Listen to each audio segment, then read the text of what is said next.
Dajia Hao, and welcome back to Tiny Table Talks with Jack and Tio, a semi-weekly vlogcast. This week, Jack and Tio will be discussing our arrival in Kunming, reviewing some local restaurants, and interviewing guests. And now, our hosts.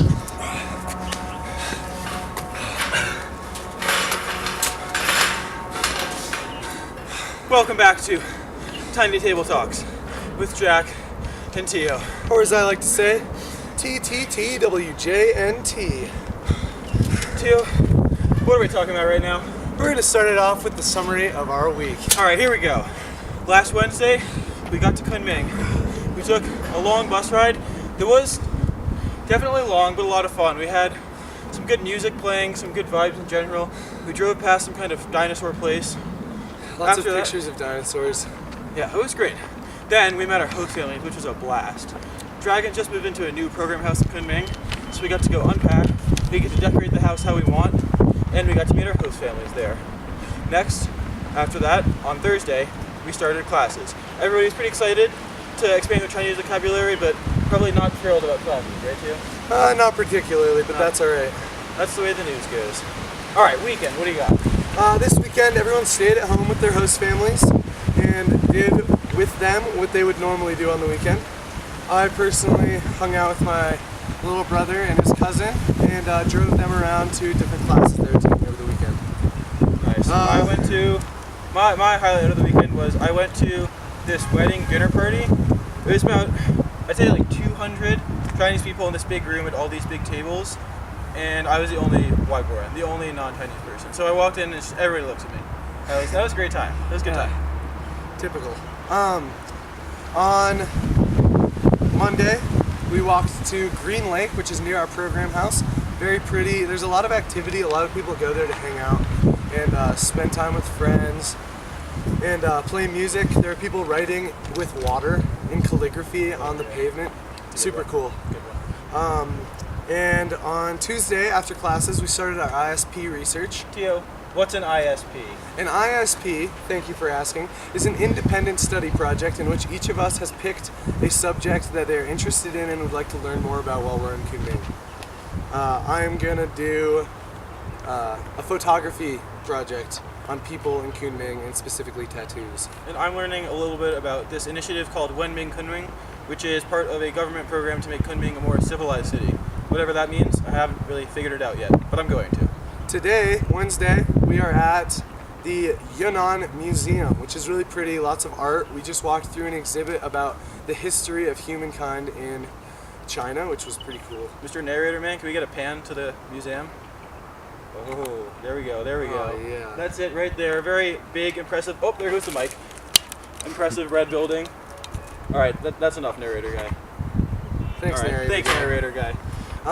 So that was awesome due to the work of our narrator man and my trusty new tripod. It is a pleasure to serve. My monopod lost its last leg. See ya. Which was really sad. And not sure if you can see, we've got a cool new mic down here. Yeah. It was a great adventure to get that mic. All right, let's keep moving. Now we've got our people segment. What's the people segment? Our people segment is about people, by people, for people. To people, from people, because of people, and with people. We are inspired here by people. All right, first up, Noelle. Noelle's ISP is studying gender roles in Chinese families. My buddy Will is going to do dancing in China with Clara. Clara is doing dancing with Will. Huh. Zoe is studying modern art in China. And Izzy is learning the erhu, which is a traditional two-string Chinese instrument. The name literally means two strings. Our friend Julia is studying ceramics. Robert is learning meditation using chakra points and, as he tactfully puts it, difficult stretching. Isha is learning vegetarian cooking, Chinese style. And Julian, also known as my grandma, is learning the guqin, a seven-string traditional instrument. Vivian is studying Chinese traditional medicine. Tio, what are the highlights of your host family experience been so far? You got anything for me? Some of my highlights have been cooking a Western meal with my family, which included spaghetti and a tomato. Those were the ingredients I was given. So I mashed up the tomato and cooked it in a pan, trying to make tomato sauce. The bowls of spaghetti were about this big with a little plop of tomato sauce in the middle. And my elderly Chinese grandparents didn't like it because there was not enough soup in the bowl. I've heard that that's the new style in America. That's what people are up to nowadays. Huh. Well, But in That was other fun. news, Izzy, her family all uses their left hand to eat now because Izzy is left-handed. let's see. Zoe has been hanging out with her 2-year-old host sister, and they have been pretending to eat straws often. Oh, fantastic. All right, what do we got next, Tio? Give me something. I got one more highlight for you. Oh. Isha has a cousin, apparently with quite wealthy family and a very nice house, but he still decides to stay at their cramped apartment, sleeping on the couch. The mystery man evolves soon. Hopefully so. Next up, Tio is going to help us talk about restaurants. We've got a couple new restaurants around our program house that we've been exploring when we have a lunch break during classes. The first one we lovingly refer to as Whole Foods, Why do we call it Whole Foods? because it's half grocery store, half delicious noodle shop. Yeah, so you walk out of the program house, you're walking up the hill, and then you walk into this place, and you're like, first I thought it was like a college student sort of like food stand, and I was like, oh no, it's a grocery store, but it's both. It's both. Genius. Combined. Delicious dumplings, even better noodles. Oh, noodles. Next, we've got Hipster Noodle. Hipster noodles, what is that? It looks like a modern Whole Foods, pretty much. Lots of noodle dishes, as I'm sure you could guess, and a white interior. Pretty good. Classmates love it. Same price as Whole Foods, so about at the same level right now. Tio, next up is my personal favorite, a beef museum. A beef museum. What, you may ask, is a beef museum? A Good beef question. museum. I would guess a beef museum is where cuts of beef are displayed under glass and you can't touch them. But I think I'm wrong. That's what I thought too, but I don't think so. We've seen lots of beef museums. I'm not sure it's actually a museum. It seems to be more like a restaurant, but we haven't tried them yet. We'll keep you updated. Next is our baozi stand that we Baozi. love. Super quick, super cheap. A baozi is a fluffy rice cake that's wrapped around a filling of sorts. I like pork. There's also red bean I like red bean. and Red bean is Chinese cabbage. good. Chinese cabbage. All right, let's go on to the Chungyu of the week right now.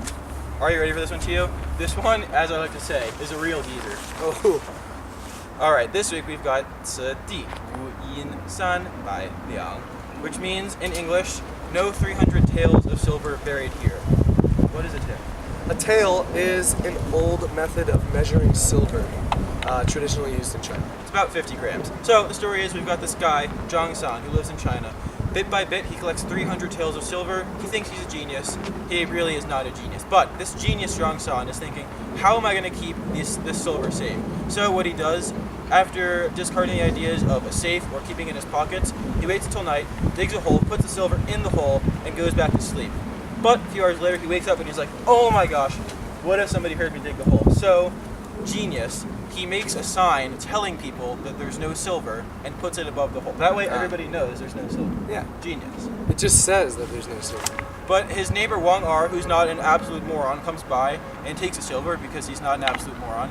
Then he goes home, but he's afraid that Zhang San will figure out who stole the silver. So, in his own genius move, what does he do? He makes another sign next to Zhang San's sign that says, neighbor Wang R never stole the silver. Brilliant. Incredible. Absolutely Incredible. brilliant. That's the Chungyu of the week. Next, we've got some shout-outs. Jack, what you got for me?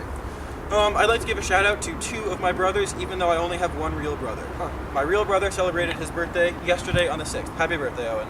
My Chinese brother is celebrating his birthday right now. Who knows what he's doing at this very moment? But happy birthday, Didi.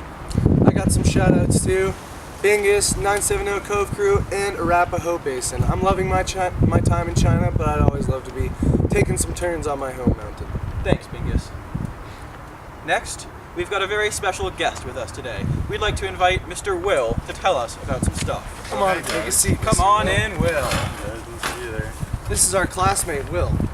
He does Hi. stuff. Will, I've got a question for you. Yeah. I've been informed you had some excellent adventures in the city this week. What happened? I did, in fact. I got lost.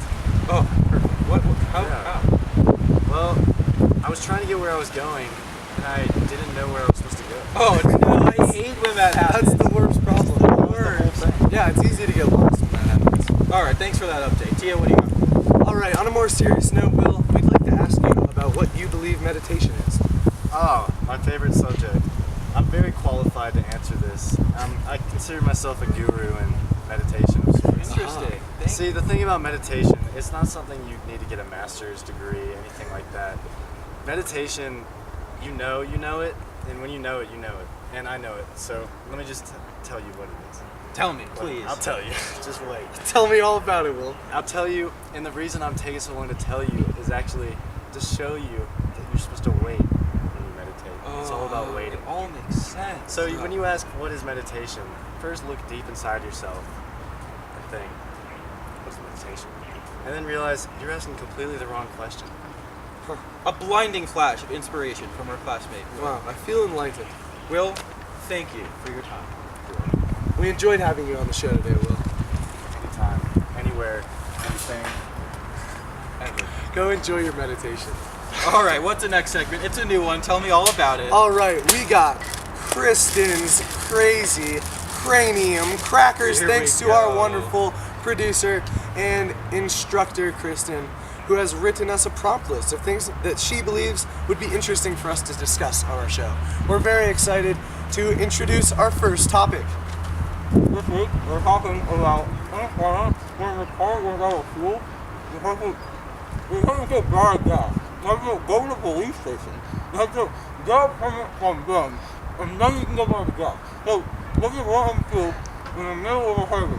Wait a minute, you know who you think? And the worst part is, Kristen was telling me that sometimes the cars don't like you, and I don't want to give you the permit. So what do you do? Man, that's a hard question. What I believe Jack is trying to tell me is that when you run out of gas in China, instead of just going to the gas station and being able to fill up a separate container, you first have to go get a permit from a police station to do this. What do you think about that, too?